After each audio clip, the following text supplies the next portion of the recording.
Hi there, I'm Robert Rankin, and you're listening to The Geek Show. Oh, yes. Hello and welcome to a transitionary episode for The Geek Show. My name is Rob, and as ever, I'm joined by producer Rob in the person, though. Hello. If I had really long fingers, like a finger longer, I could touch him, but I don't. Don't you go touching me. If you're from the UK, that weird biscuit advert, how apparently growing a really long finger is a sign of being upper class and posh. What? But that's a thing. But anyway... What? Yeah, look out for that one. It's very Lynchian stroke Future Army, which is an odd crossover, which I never thought would ever happen. But yeah, we have to have a pseudonym. And I hope you've heard of the wrestler La Parka, who is now, he goes by La Park. He's a partly skeleton-dressed luchador who plays guitar with a chair. Well, I'm his long-lost cousin, La Noir, which means I've got like a really boring salaryman face, but like the most imaginative face you've ever seen. It's got loads of things going on. Hang on, what? Because you remember, I'm basically having a poke L.A. Noir. Oh, right. Because you remember L.A. Noir was like, here is a game, right, where I had the most incredible face technology ever. So much so where it was on the heads of the actors to be perfect in what they were doing. Otherwise, you got it wrong. But the rest of the game, it was basically like stickmen. Yes. So I'm La Noir. I'm a luchador who's in a really boring salaryman suit. Okay. I'm sorry, I don't know how to process this. Because, you know, luchadors, there's a thing I think we mentioned on the show before, how there's a department of wrestling in the Mexican government, how they protect the identities of luchadors, the ones who wear the masks, from public records. So you look on a wrestler's record, one who hasn't lost their match in a mask versus hair match or something, and you say, let's say, for the sake of reference, Pentagon. And it'll say on the records, when you look at Wikipedia, what their real name is, and it'll say undisclosed, because it's public record for the government. Just back up 1 second. Yes. Hair versus mask. Yeah. So there's a match in which somebody's got really long hair and another person's got a match, and whoever loses the thing in question. So if the guy with long hair loses, he has his hair shaved. If the guy with the mask loses, he has his mask taken away. Okay. It happens quite a lot. Oh. And there's also hair versus hair matches. Oh, God. Yeah. Oh, Mexican wrestling's more weird than I thought. And there's also, I can't remember what to call it, but there's, just for the sake of me being unable to remember its term, but there's midget wrestling. Yeah. Which is the legit wrestling, not like, haha, look at the small people, haha. Yeah, I've heard about that one. They do take it quite seriously as well. Yeah, I can't remember the specific term for it, but it does exist and it is real and it is legit. Mm. But anyway, yeah, enough from Mexican wrestling. It's a fascinating subject. Yeah, let's just cut that limb off over there and just leave it to one side, shall we? Of course. Okay. Which is an interesting segue because it does lead us straight into our first story. Okay. Yes. A research paper that was published in Science Advance has apparently the people who took part in the research have discovered that we have what's called our inner salamander capacity. Basically, the paper suggests that we might, with more research, be able to regenerate body parts and things like that. We could all be Deadpool or Wolverine, basically. Not to that extent, though, where we can basically be decapitated and a new body grows from out of our neck. Our decapitated neck. Or like Deadpool baby legs or something like that. Yeah. Stupid joke. They're being really kind of generous with how they define that, because salamanders, you cut off the tail and the tail will grow back, only not as long as it used to be.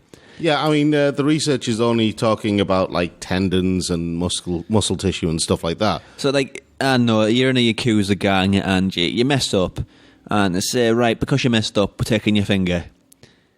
Your finger's not going to grow back. But you could use one of the finger logerers and cut off the long finger, the long finger end. Say, look, my finger's been cut off. Just fill it with fake blood. Yeah. I don't think the world works like that, Rob, but it's weird, isn't it, science? How this is a topic of subject for research. I mean, where was this researched again? Did it say? It was a research paper published in Science Advance. Basically, what they're saying is some animals like axolotls, zebrafish, and bitcherfish are capable of regenerating different body parts. The axolotl in particular is special because it can regrow its limbs and organs and even portions of the brain. As if we need another reason why axolotl is the best thing on this planet. It's just being given to you right there, people. The axolotl is king. It's basically, it's basically the Wolverine of the animal kingdom, isn't it? Only a Wolverine if it was portrayed by a 6-year-old Japanese girl who's got a penchant for pink dresses. Which, see, you say that, but now that you've said that, Marvel will make it happen. There will be a clone of Wolverine somewhere, and it'll probably appear in the X-23 comic series. Well, given that it's Wolverine is an X-Man, and in all known, if everything being equal, it's a possibility. Yeah, but the X-23 series is all about X-23, Laura Kinney, going around trying to find clones of herself, and she's already got one who she treats as a sister, who goes by went by the codename Honey Badger, is now going by the codename Scout. To be honest, honey badgers are far more menacing than Wolverines are in the animal kingdom. Honey badgers are the devil, frankly. It doesn't sound like an intimidating name, does it? Honey badger. It sounds like it was sort of cute. Oh, no, it sounds like what they'd call Winnie the Pooh in another life. But in reality, Google it right now. Google honey badger. It is a monster. Yes, it is. But as far as us regenerating things, I don't think it... Maybe in the research, like degenerative diseases, it'll have some sort of practical effect. But as far as just general day-to-day life, knowing that if I graze my knee will grow back bigger, stronger, and with like a knobbly bit, I don't think it's concerning to me, frankly. Oh, I like my knees knobble-free, frankly.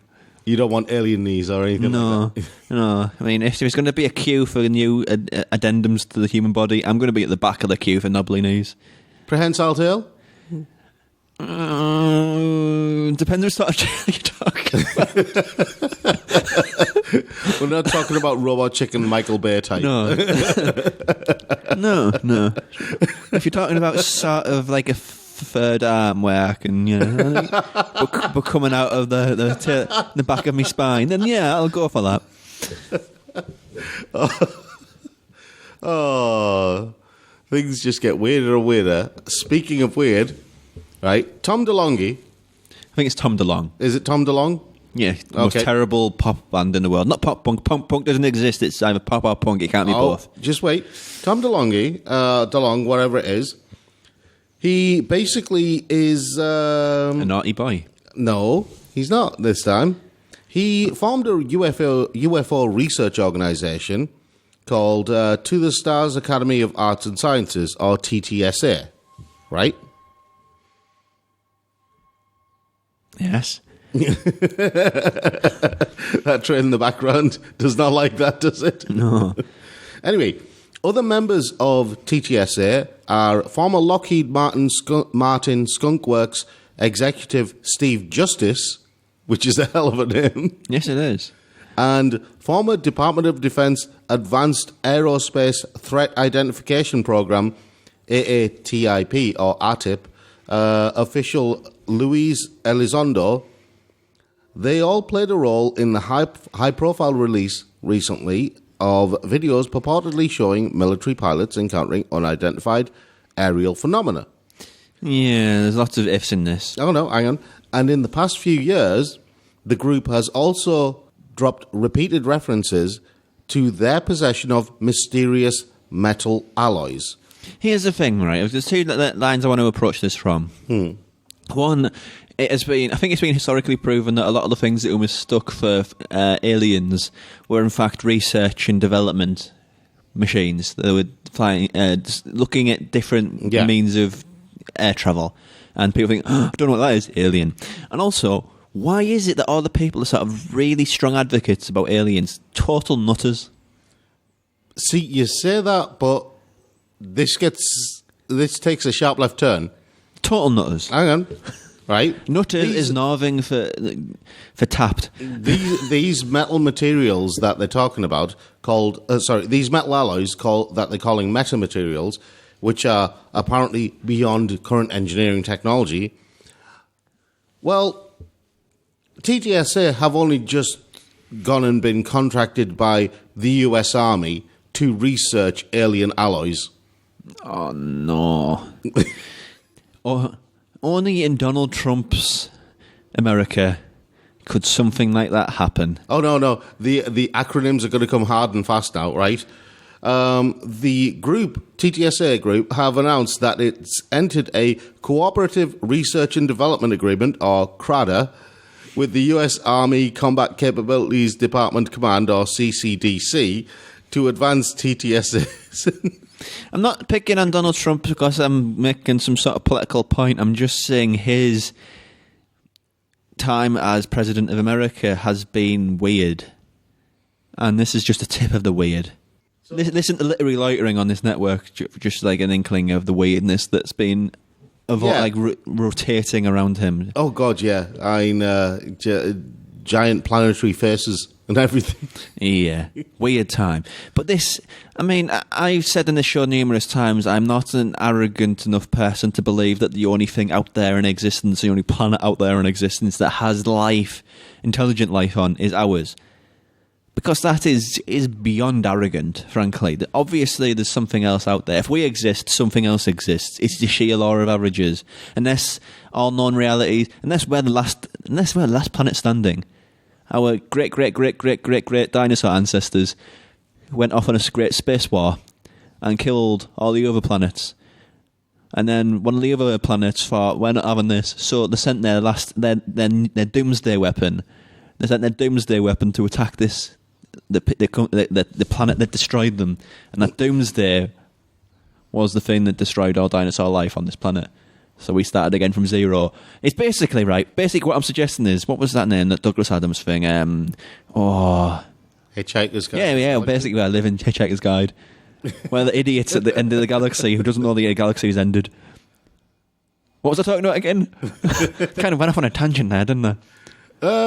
Yeah, kind of like Tom DeLonge and the rest of his group. At least my tangent has some sort of coherent sense to it. Unless I'm not like a member of an ex-boy band pop punk band who decides that he's like an alien investigator now. Yeah, but you did mention Doomsday Weapon. Yes, I did. Which is a great segue. Because... Oh, no. No. Because... And this is... Right, back in 2014, 60 Minutes did a segment... right, about a nuclear control center in America. Okay? And basically they highlighted certain deficiencies in the control systems and the structure of the nuclear weapons in America, or how the actual computers work and things like that. Mm-hmm. Right? Spin on a little bit later to the US... where are we? To a defense tech news site called C4ISMET. Yes, C4ISMET, right? I think I've heard of them, yeah. They report that the Strategic Automated Command and Control Strategic Automated Command and Control System, or SACS. Yes. Wait. The communication infrastructure that... transmits emergency action messages for nuclear command centers is finally, after that 60-minute segment 5 years ago, they're finally ditching the floppy disk. And we're not talking about the small floppy disk, we're talking about the big old floppy disk. What is it, like the 8-inch floppy disk? You know the one that's like the size of my head? And they're bigger than that. Like those old floppy disks. Yeah, I remember those floppy disks. If you looked at it from afar, you'd probably think it was a 7-inch vinyl. Yeah. That sort of thing. A 7-inch single. What they've said is that a lot of the infrastructure that controls the nuclear commands and everything like that are basically running IBM first series computers from the 1970s. So basically what they're saying is they've basically been operating the nuclear systems in America with the same infrastructure which made popular movie war games. Yes. So they're using old BBC computers. Oh no, IBM Series 1 computers. That's... I can't even grasp this. The thing is, the 60-minute segment came out in 2014, which kind of touched on the fact they were still using floppy disks, and they've only 5 years later decided to move away from floppy disks. I think just reporting on the fact that this is a thing is enough on its own. I don't think any sort of glib comment can really sum up the stupidity of this. Yep. And go, ha ha, ho ho, isn't that fun? And go on some rant where I start talking about dinosaur wars. All I want. But at the end of the day, this is just, it's enough on its own. It is genuinely enough on its own. Unsure if your Spider-Man is amazing or spectacular? Infinitely confused by Crisis on Infinite Earths? Or does the mere thought of X-Men continuity make you tremble? Then 4Panel is the podcast for you. Join me, Andrew, and my co-host Robin Mick as we guide you through the weird and wild world of comics. We'll talk about the secret origins of your favourite characters, delve into the craziest events of comics past, and review the hottest new graphic novels that you might have missed. That's 4Panel, a part of the Geek Show Podcast Network, available wherever podcasts are found. Thanks for checking out one of the podcasts in our merry little family. We really do appreciate it. Podcasts aren't all we do. We also make strides into the world of video. If you like what you've heard and want more, then head on over to YouTube and search for The Geek Show. On our channel, we have video game and low-budget tech reviews, video game chatter in Press X, animation discussions in Keyframe, movie visual essays in Shortcuts, needlessly nerdy lists with Listomania, interviews from our travels, and much, much more. The future's bright, and who knows what else it holds, so don't forget to search for The Geek Show. Subscribe and click that notification bell to stay up to date. So, moving on to robots. Okay. More horrible, hellish things, right? There's a company in London, a robotics company. They're an outsourcing company called Geomic, right? Geomiq. And for £100,000, you can... Well, how do I explain this? You can license your face to be used on a humanoid robot. This has got doppelganger nightmare written all over it, isn't Exactly. it? Where a married couple, and I say, they just had the relations come downstairs and says, hang on, what are you doing down here? Wait a minute. Was that the robot? And then the robot and the husband go on this really long, drawn-out process of, am I a machine or am I a person? And they end up killing each other, and a rain-soaked roof on the top of New Orleans or something. And then Udo Kier... This is a really futuristic setting where New Orleans has a roof. and then Udo Kier talks about raindrops in tears in the rain. Oh, no, it wasn't Udo Kier, was it? Oh, it was the Dutch one. His name forgot. Yeah, anyway, let's get off that. But this is really weird. I mean, the idea of Robot Wars, where the robot has your face, that's terrifying, isn't it? Because I'm assuming they're on about sort of humanoid robots, aren't they? Yeah, sorry, I made a slight mistake there. Geomic is just an outsourcing company. The robotics company hasn't been named. Still...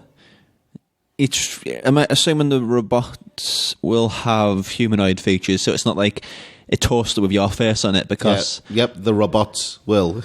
Like a Hoover. Henry the Hoover, only it's Steve the Hoover, because it's got your face on it now. Oh, God, can you imagine, though, if they put Henry's face on all those robots? Well, that'd be... terrifying. Positively nightmarish, wouldn't it? But yeah, I don't understand why. I mean, fair enough, technology of robots, it has this idea of the uncanny valley, doesn't it, where it looks close enough to be human, but it's slightly off. I've just realised. But if it's... The problem isn't the likeness. The problem is that you're trying to present something which has no soul, which has no humanity, as something which has soul and humanity.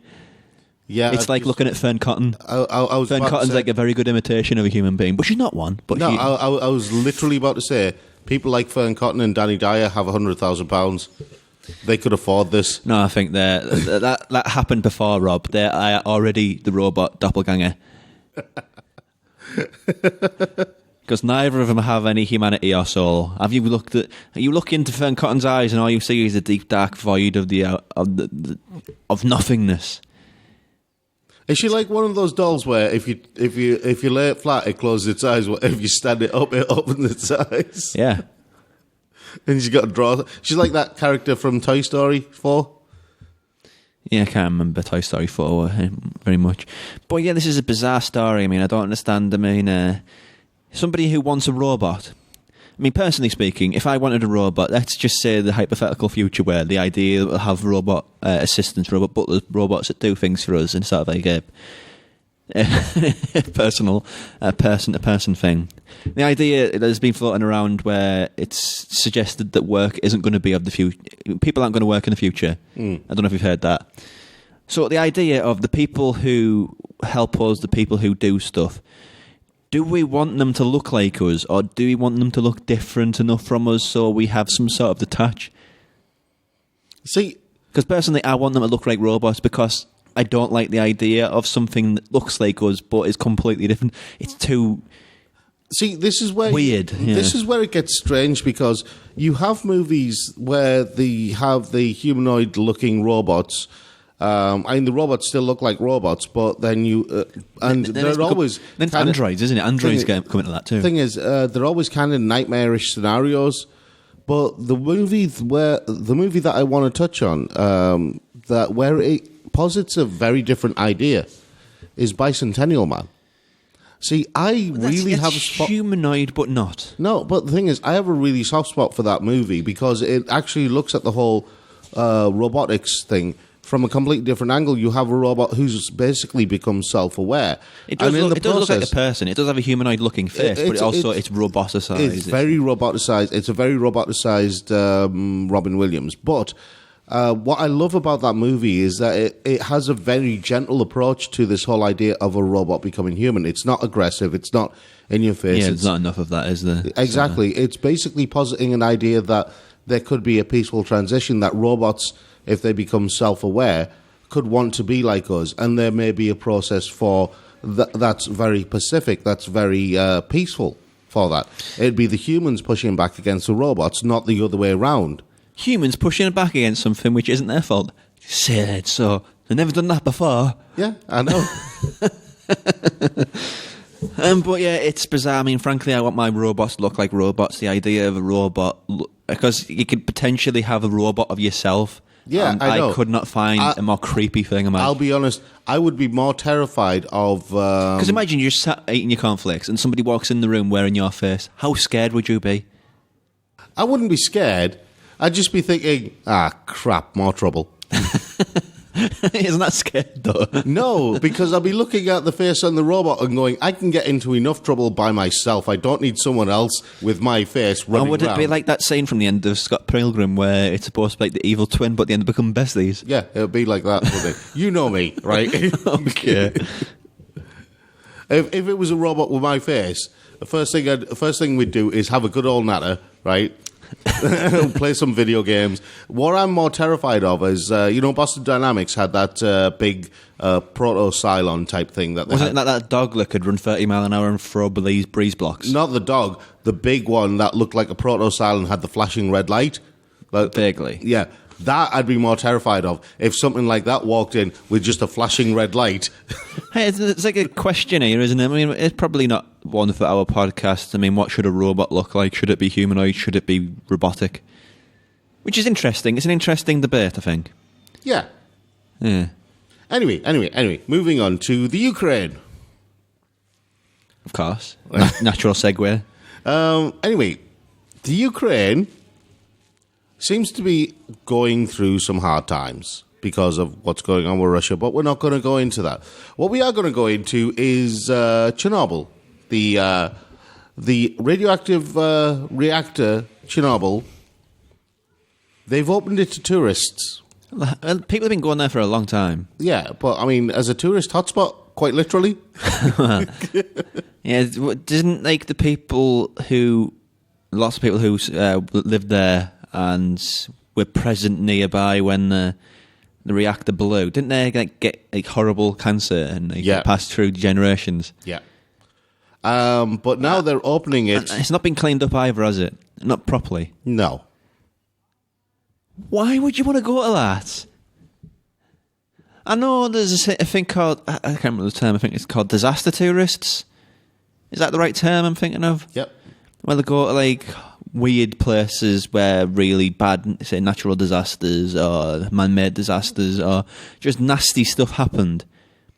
And I got to admit, there is a degree of interest in that, because going to Benidorm again for the 14th year in a row to sit in a deck chair and drink beer, why, you're an adventurous sort, aren't you? But at the same time... Oh my God, I can see the adverts. Well, fancy a great tan, come to Chernobyl. Yeah. I don't think it's an internal tan, though, is it? No. It's an internal tan, isn't it? Yeah. They're opening the reactor control room to tourists in an effort to boost tourism to the Ukraine. Do they have those costumes? Or are they just going to be walking around unaided and sort of normal clothing? I reckon they'll probably have some kind of costuming, and I don't reckon this is going to be a cheap tour. I reckon you're going to have to pay through the nose for it. I mean, I'll be honest, there is a part of me which is intrigued just to see what it looks like, because this city was just abandoned. Yeah. It had life and it didn't have life. To see that sort of thing where a specific moment in time where this city just stopped existing, I think that's really compelling. Oh, this gets better. But at the same time, I don't want to go there. This gets better. The biggest risk, according to the people who were involved in this, and according to professionals, is radioactive dust, right? Hmm. And, well... Yes. Maintenance workers are saying that this radioactive dust contains huge doses of radiation, and just brushing up against something could cause you to have a really bad dose of radiation. Yeah, you have to go on one of those sort of I don't know what to call them, sort of orange costume that you see in sort of sci-fi movies a lot. They've got the sort of big pane of glass over their head, like a hazmat suit type thing. That's what they call them. Yeah, hazmat suits. Basically, the maintenance workers, in order to control the amount of dust, they have to spray everything down to keep the dust off, right? So everything has to be kind of moist so the dust doesn't float off and people breathe it in. One thing I'm more intrigued about Chernobyl is how is it a containment zone? Is it people stopping you going in, or if you were Ukrainian, could you just wander in there? No, I think it's still a containment zone. Okay. I think there are still areas where it's a containment zone. No, I mean the old reactor, that would obviously be the case. But it's a compelling place, isn't it? Yep. But not compelling enough to want to risk my life to see it. Yes. Frankly. Well, if you go there, you could be fashionable. Okay. You could wear a smart shirt. Is this your way of segueing? Yeah, it's a horrible way of segueing, I know. It was very cumbersome. Anyway, Spanish fashion brand Cepila have designed their ultimate shirt 3.0. What happened to 2.0? Right. It's a special garment that can allegedly reduce the wearer's stress, improve blood flow, and increase energy levels just by wearing it.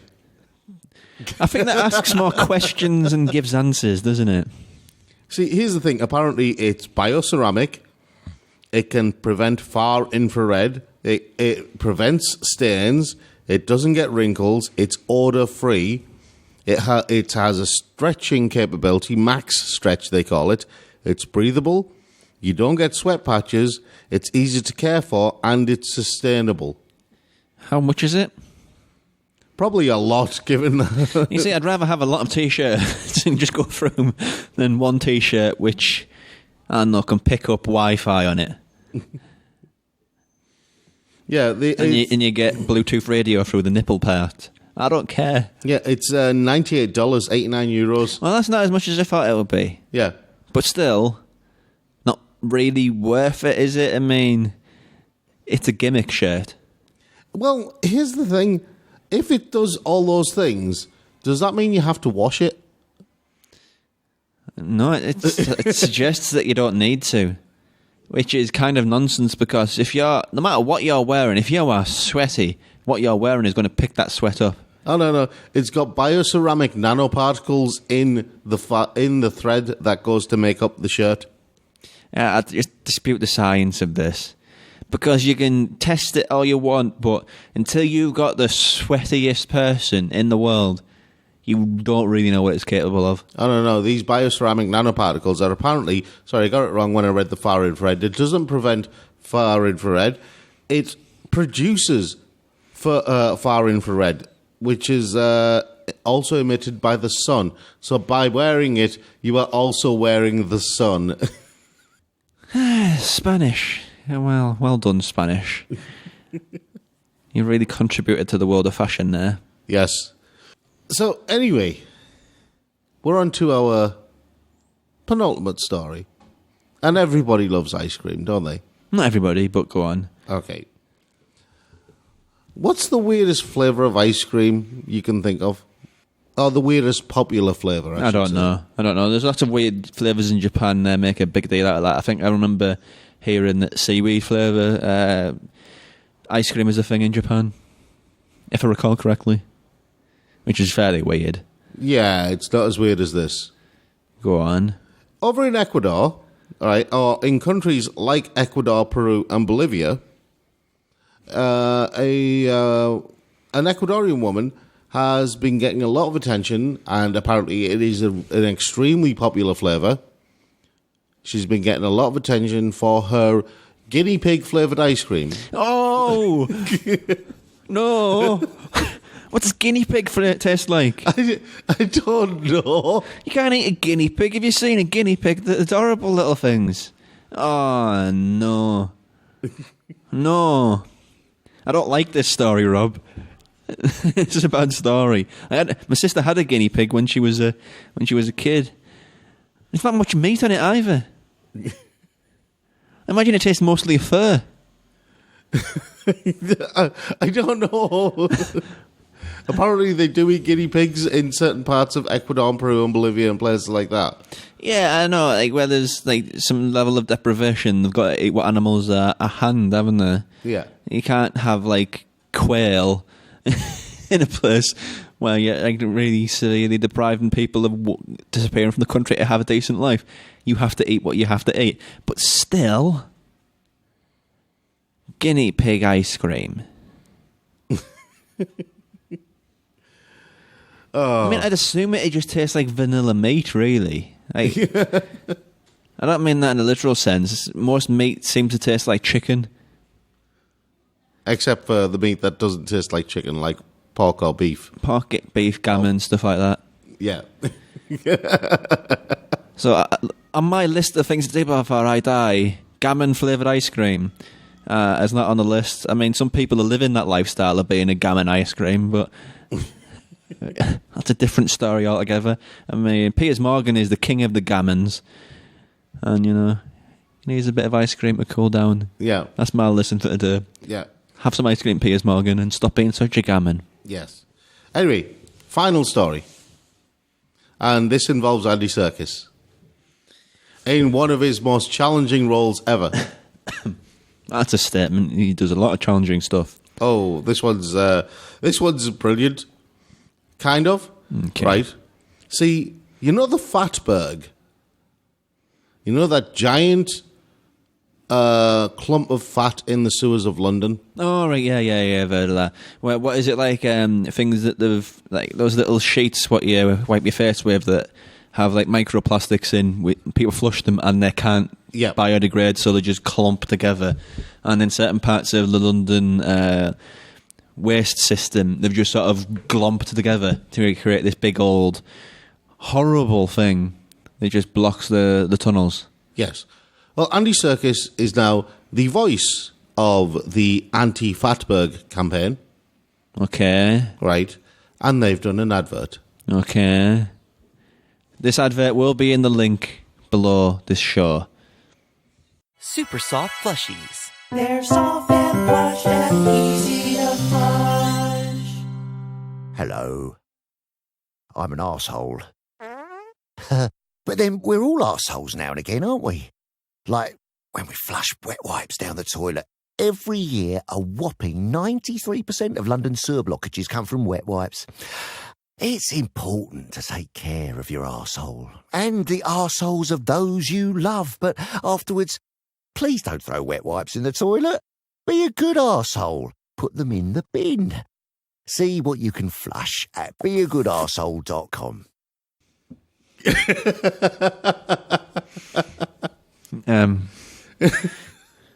Well, in his latest line of roles, Andy Serkis has decided to be a talking sphincter. Which is a funny little segue you got there, wasn't it? I was talking about a talking sphincter at the end of the last news story. So. Wow. Prescient or what? Yeah. That's really weird. I don't really know how to follow that. I mean, its existence alone is pretty damn wild. Exactly. How did they talk Andy Serkis into doing that? Come on, Andy, be an arsehole. and then he became an arsehole. Wow. When I read the story, I was thinking, is this just voice acting, or has he actually done any mocap for it? Yeah, it's just a talking Asterix. No. Yeah, Asterix. Yeah. That's all it is. Like a squinting, squirming Asterix. Very clean Asterix. No. Asterix. Asterix is the comic book character. Well, a squinting, squirming Asterix. Well, maybe he had some bad mead. And he's just in the toilet where the guy who's the big muscly one whose name I can never remember, Obelix is just about doing his business. Well, Asterix is squirting one out because of the bad meat he had and the bad mead. So on that note, I don't think I can really... This was another one where its existence is enough. Yes. Its existence is enough. Everything you say beyond that is just it's just icing on the guinea pig flavoured ice cream. Hundreds of thousands on the guinea pig flavoured ice cream. Yes. Anyway, that's your lot for today. Yes, bit of an announcement at the back end of the show. The Geek Show is... I don't know if we're going to be releasing the audio version of it as well, but it most certainly will become a video primary show, video primary bit of content. So if that sounds like fun, I mean, admittedly, the context of the show will be changing slightly to accommodate that change in format, but it will still be the same Geek Show it has been for a long time now. So if you like this, you will like that. So if you want to get on board with that, as well as all the other things we do, please do check out our YouTube. So go to YouTube, you know where that is, you know how to do that, and just search for The Geek Show. You'll see our logo and subscribe. There'll also be other things like Press X, video game reviews, other bits and pieces, plenty to keep you engaged and on board on that. So there's that little announcement. Until then, there won't be another one of these traditional audio ones, I'm assuming, until that kicks off. I have been Lanoir. And I've been Rob. Thanks for listening. See you next time. We will see you next time as well, yes. Yes, we will.